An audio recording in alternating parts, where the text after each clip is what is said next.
Today, the Northern California Innocence Project is a thriving organization. NCIP is deeply rooted within the innocence community across the state and nationwide. 2 decades of evolution have gotten us here, beginning with a seed. Bold thinkers Cookie Rodolphe and Linda Starr have always known our criminal legal system makes mistakes. It was clear to them that in order to correct the problems, it would take an organic approach focused on exonerating the innocent, educating students and the public, and reforming the system. Cookie planted a seed in the fertile California soil when she helped draft California Penal Code Section 1405, which allowed for post-conviction DNA testing and opened the door to an untold number of innocence investigations.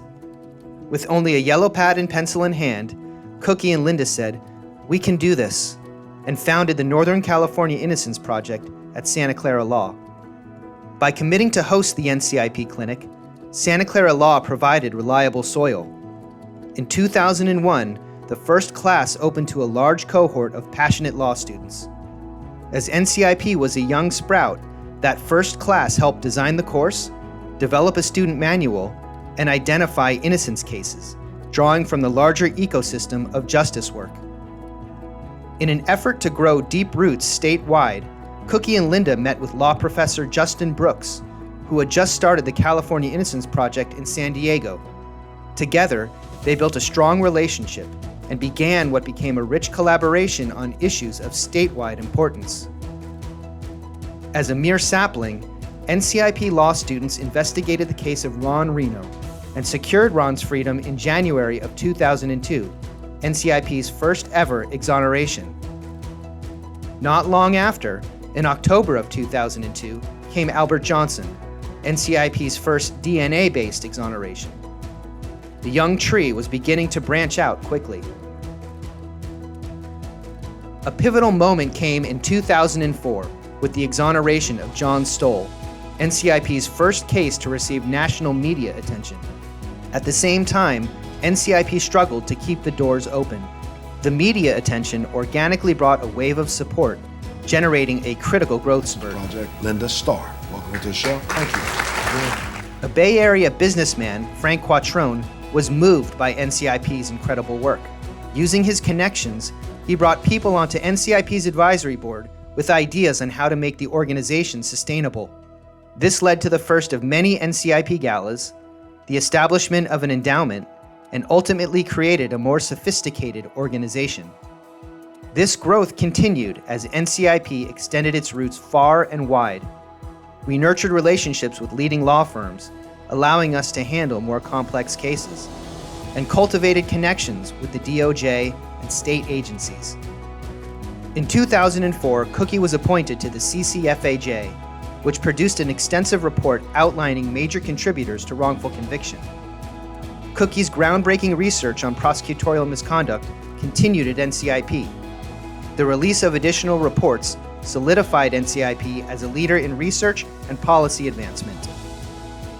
By the mid-2000s, Linda had refined NCIP's law clinic curriculum, evolving the class to a client-centered approach. Branching out, NCIP became a vital resource for professionals by hosting a growing variety of symposia, training, and speaking engagements. In the early 2010s, NCIP's Exonerate branch grew sturdier. NCIP attorney Paige Caneb emerged as a leader and helped to secure a trio of victories in 2011, the exonerations of Frankie Carrillo, Maurice Caldwell, and Obie Anthony. All 3 have gone on to be leaders in their communities. In 2013, NCIP won the freedom of another trio. First, Ronald Ross, then Johnny Williams, NCIP's first exoneration under the DOJ's DNA testing grant, positioning lead attorney Melissa O'Connell as a DNA case expert. George Soliotis' freedom came after winding through multiple courts and partnering with several law firms. By 2015, more than 500 students graduated from the law clinic, taking with them NCIP's core values.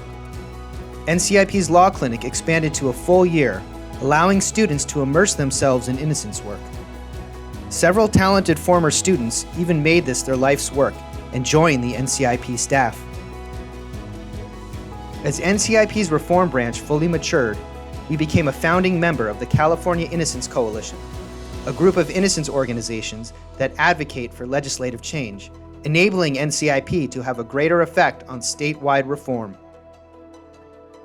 Our stable ecosystem has provided us the opportunity to flourish in our work and continue to branch out. Since 2018, we have thrived with great momentum and adaptability, and continued our growing successes on all fronts.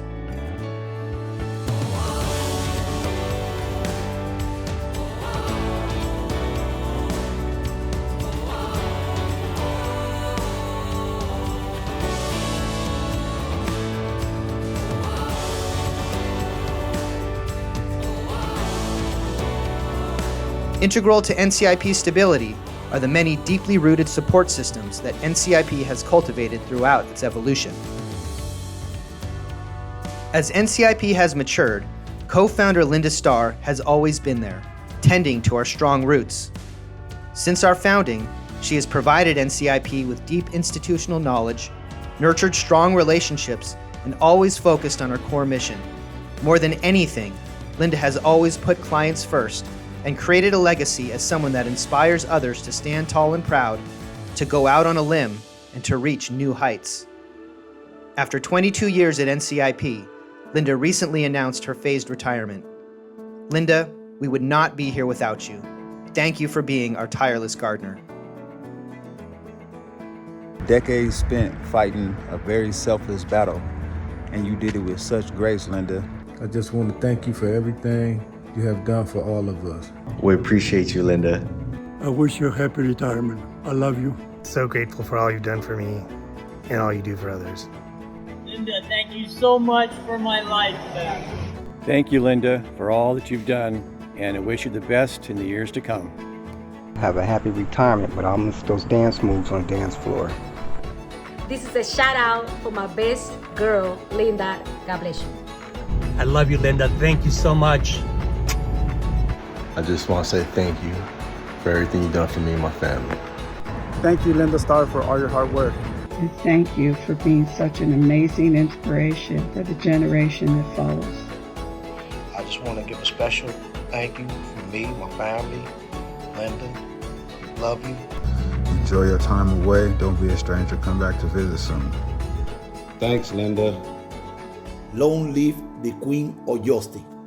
You are always in my heart.